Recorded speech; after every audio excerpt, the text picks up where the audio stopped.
ক্ষমতার জন্য, আসনের জন্য আমরা কারোর সাথে কোনো ধরনের সমঝোতা করব না। আমরা যদি একটি আসনও না পাই, জাতীয় নাগরিক পার্টি তার যেই আদর্শ, তার যে নীতি, তার যে লক্ষ্যে, সেই লক্ষ্যে অটুট থাকবে।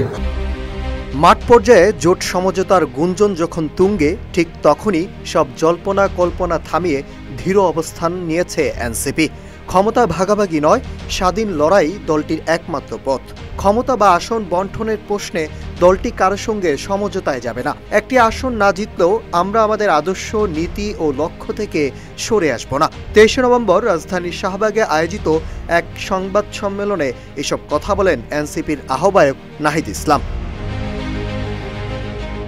এ সময় নাহিদ বলেন, আমরা নিজেরা 300 আসনেই প্রার্থী দেওয়ার চেষ্টা করছি। ক্ষমতা বা আসনের জন্য কারো সঙ্গে দর কষাকষি করব না।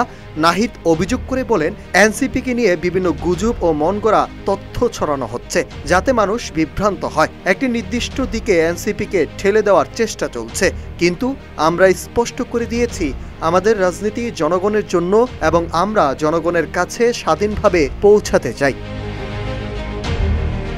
তিনি আর বলেন, অন্য কোনো রাজনৈতিক দল যদি এনসিপির ঘোষণাপত্র, নীতি ও অবস্থানের সঙ্গে একমত হয়, তাহলে শুধু সেই ক্ষেত্রেই আলোচনার সুযোগ রয়েছে।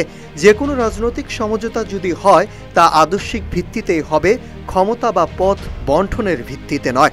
মিডিয়া বিভ্রান্তিকর কিছু প্রতিবেদনের বিষয়ে নাহিদ বলেন, জুলাই গণঅভ্যুত্থানের পর ভিন্ন মতের দলগুলো আলোচনায় বসছে, অনুষ্ঠানে অংশ নিচ্ছে, অনানুষ্ঠানিক সংলাপে যুক্ত হচ্ছে। এগুলো গণতান্ত্রিক সংস্কৃতিরই অংশ। এসব কার্যক্রমকে ভুলভাবে উপস্থাপন করা উচিত নয়। জুলাই সনদকে কেন্দ্র করে বর্তমান রাজনৈতিক বিভাজন প্রসঙ্গে তিনি উদ্বেগ প্রকাশ করে বলেন, কিছু দল এখন সমঝোতাকৃত সাজানো নির্বাচন আয়োজনের চেষ্টা করছে, যাতে ক্ষমতা ভাগাভাগি করা যায়। এ ধরনের নির্বাচন বাংলাদেশের গণতন্ত্রকে ক্ষতিগ্রস্ত করবে এবং গণঅভ্যুত্থানের পরবর্তী নতুন রাজনৈতিক আকাঙ্ক্ষাকে ব্যাহত করবে। এনসিপি কখনই এমন ব্যবস্থাকে সমর্থন করবে না। আমরা প্রতিরোধ গড়ে তুলব। আসন্ন জাতীয় নির্বাচনে এখনও লেভেল প্লেইং ফিল্ড তৈরি হয়নি বলে দাবি করে নাহিদ বলেন, দীর্ঘদিন ধরে দেশের নির্বাচন সংস্কৃতি, প্রশাসনিক নিয়ন্ত্রণ, পেশিশক্তি ও অবৈধ অর্থের ব্যবহার দ্বারা ক্ষতিগ্রস্ত হচ্ছে। ফ্যাসিবাদী সময়ে মানুষ ভোট কেন্দ্রেও যেতে পারত না।